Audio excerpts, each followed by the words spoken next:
What about university tuition fees then? Will you remain committed to scrapping them in your first term? They're all pledges, Andrew. So the answer to these questions is yes. So university tuition fees being scrapped will be in a Starmer manifesto? Yes, that's why it's the a next pledge. election. Okay. So what's the issue with that? This is utterly ridiculous. In an interview viewed by millions, Labour Party leader Keir Starmer faced one of the toughest interviewers in Britain, Andrew Neil. This was no ordinary interview, it was a true test of strength. Neil, known for his incisive questions and no-nonsense approach, didn't hold back as he sought to determine whether Starmer's promises and ideas truly held any substance. Starmer spoke extensively about his plans to restore order to the country, but Neil was intent on uncovering the truth behind those statements. The audience was eager for clear and compelling answers regarding Britain's future, but instead, they witnessed Starmer struggling to keep his composure while Neil confidently seized control of the conversation.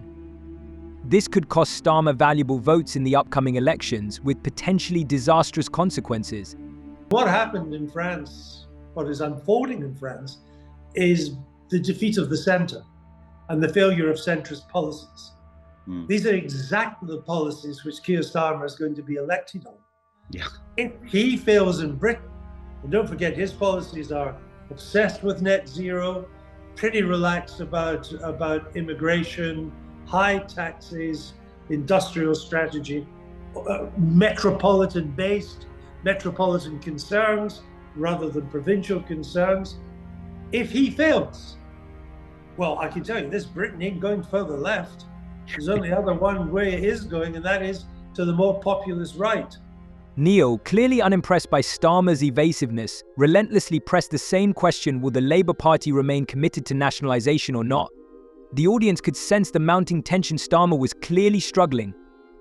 He failed to provide a direct answer, and it appeared he was doing everything he could to dodge any commitments. For those who genuinely supported the idea of nationalisation, this was a significant setback. Just previously, Starmer had confidently asserted that this policy would benefit ordinary people, but now he seemed uncertain, leaving his supporters feeling deeply disappointed and confused. Why haven't you declared all the major donors who are funding your leadership campaign? Well, at the beginning of the campaign, the Labour Party set out the rules that we should all comply with, and they briefed us on it. And they involve doing the necessary checks on any donations, and then passing it to the parliamentary authorities so they can be published. And I'm following those rules. But that's process. That's not process, that's well, the you're rules. following the process, but there's a bigger principle at stake, that Labour Party members who are being asked to vote for you should know who's bankrolling your campaign. That is why the Labour Party set up those rules. But you won't tell us. The Labour Party rules say, carry out the checks, which we have to carry out, and I've got a compliance team doing that. Once you're satisfied the checks are carried out and the donations are proper in order, they go to the parliamentary authorities who put them on the parliamentary. Andrew Neil didn't waste any time. As soon as the interview turned tense, he immediately zeroed in on one of Labour's most significant promises from 2019 nationalisation. At that time, the Labour Party boldly declared its intention to return key industries such as water supply, energy, rail transport, and the Royal Mail to state ownership. It was a powerful pledge aimed at demonstrating that the party was genuinely ready to return power to the people.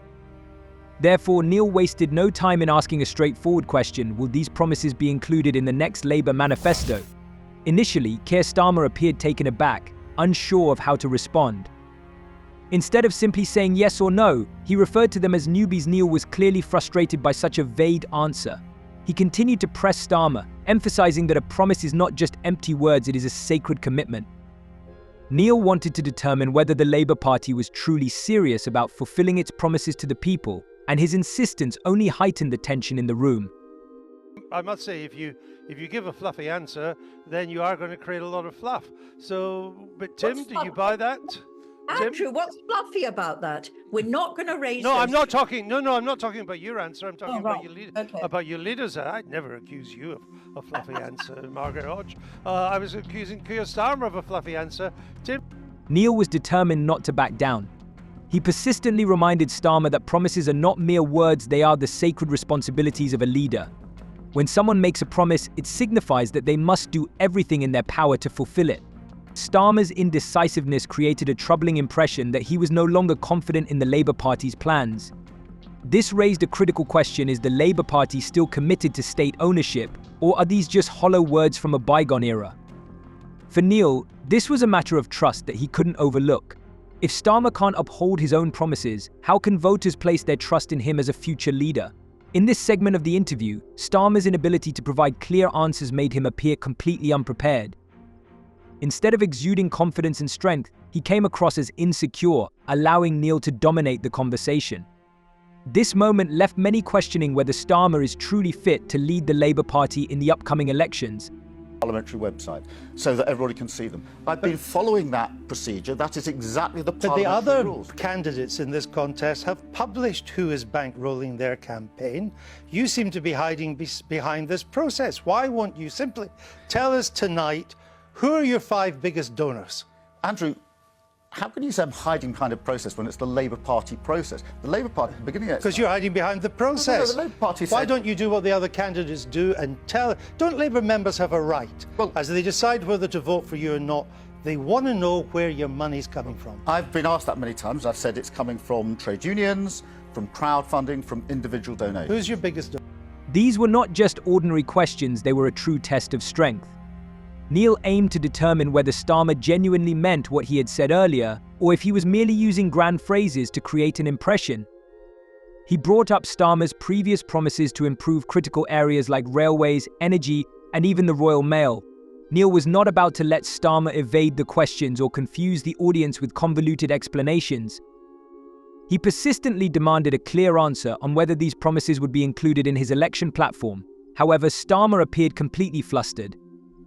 Instead of providing a straightforward and confident response, he spoke in a way that only added to the confusion, giving the impression that he was trying to conceal the truth. Neil wanted to showcase Starmer as a strong leader worthy of trust, but it was evident from the start that Starmer was struggling to keep up while Neil confidently maintained control of the situation. This dynamic made the audience wonder: if Starmer can't handle Neil's questions, how would he manage to lead the country? Neil sought an open and honest conversation, but Starmer seemed to be doing everything but that. A tense exchange unfolded, with Starmer desperately trying to keep pace while Neil increasingly pressed for specific answers, and the tension in the air became more and more palpable. I think the 2 fundamental issues, one for Mr. Sunak, who's proposing new policies. I think the question for him is, look, if this is such a good idea, you've had 14 years to do it. Why didn't you do it in 14 years? And I think and that's a tough one to answer, I think. I think for Mr. Starmer it is, well, you say that, but you've said the following things over the past 5 years, none of which you now stand for. I interviewed him for the Labour leadership on the BBC. I think it was towards the end of February 2020, just before the pandemic started to hit. And he went through a whole range of things: nationalised rail, mail, energy, and so on, abolish universal credit, abolish university tuition fees, wealth tax, and all the rest of it. And I said, but how can we? He said, Andrew, these are not promises, these are pledges. Now, I didn't, just being a simple lad, didn't understand the difference between promise and pledge. I thought they're the same thing, but it doesn't matter what it means because he's broken them all. Andrew Neil's inquiries about campaign financing have sparked Keir Starmer's true passions. This time, Neil was determined to uncover a simple yet crucial fact: who is funding Starmer's leadership campaign?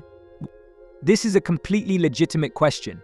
After all, voters, particularly members of the Labour Party, have every right to know who is backing their potential future leader. However, Starmer once again struggled to provide clear answers, which posed significant challenges for him.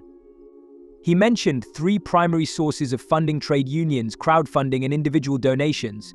While this initially seemed reasonable, the situation quickly unraveled when Neil pressed for more details. Neil sought specifics: who are the largest donors? How much money have they contributed?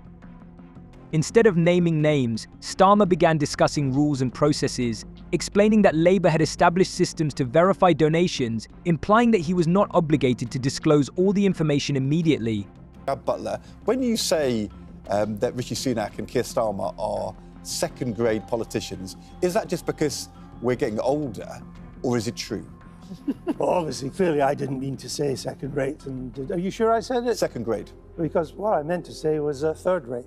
Okay. So I thought I'd just get that on the record. Good. I mean, I think it's not just the 2 leaders. The cabinet and the shadow cabinet are pretty second rate as well.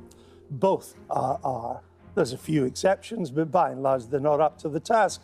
And I find that we live in a strange age of politicians in which we've got these pretty low-grade politicians on both sides of the House, and yet we expect more and more of them.